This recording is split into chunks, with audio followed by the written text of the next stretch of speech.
a métrica de sucesso, sendo bem realista, é se a COP será capaz de avançar em alguma meta, em algum estabelecimento de prazo, para que, de fato, os países se afastem, né, façam a tal transição para longe dos combustíveis fósseis. Essa é uma grande dificuldade, César, né? Agora, por que eu tenho, eu tenho uma visão realista, mas por que apesar de ter essa visão bastante realista, eu tenho também uma perspectiva otimista para a realização dessa COP, porque nós vamos ter uma imensa mobilização da sociedade civil, imensa, como nunca se viu na história recente das COPs. E aí eu quero trazer aqui uma informação importante, que é uma mobilização de várias entidades da sociedade civil no Pará, para que não haja uma militarização da COP, que seria uma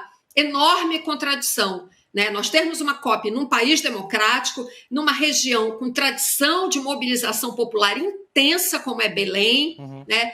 E teve aquela fala que preocupou entidades, então, lá em Belém, uma fala recente do ministro da Defesa, José Múcio Monteiro, sobre a possibilidade de convocação de uma GLO, uma operação de garantia da lei e da ordem, que seria estabelecida durante a realização da COP. De fato, isso não faz o menor sentido. E aí a preocupação dessas entidades com essa possibilidade de uma militarização, né, de um controle militar em Belém durante a COP, levou a que essas entidades procurassem o Ministério Público Federal, né, manifestando essa preocupação, instando, de certa forma, o Ministério Público Federal a não permitir que isso aconteça. Quero destacar aqui algumas dessas entidades que têm longuíssima tradição de atuação na defesa dos direitos humanos no Pará, e que foi a que capitaneou, digamos assim, junto com a Cúpula dos Povos, que vai se realizar também em paralelo à COP30,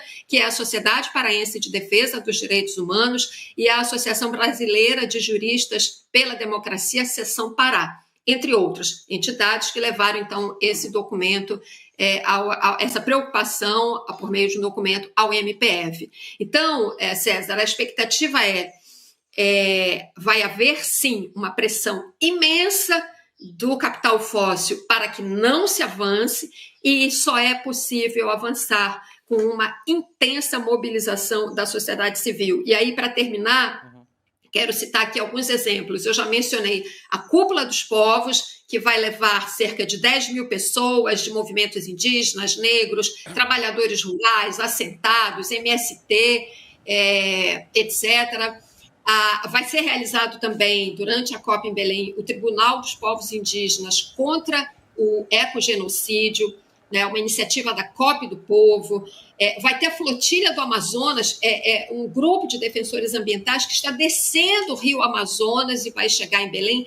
Portanto, é uma enorme mobilização que essa sim é capaz de pressionar para que a gente avance, de fato, para alguma forma de distanciamento cada vez maior da queima de combustíveis fósseis que nos trouxeram até aqui a essa crise climática.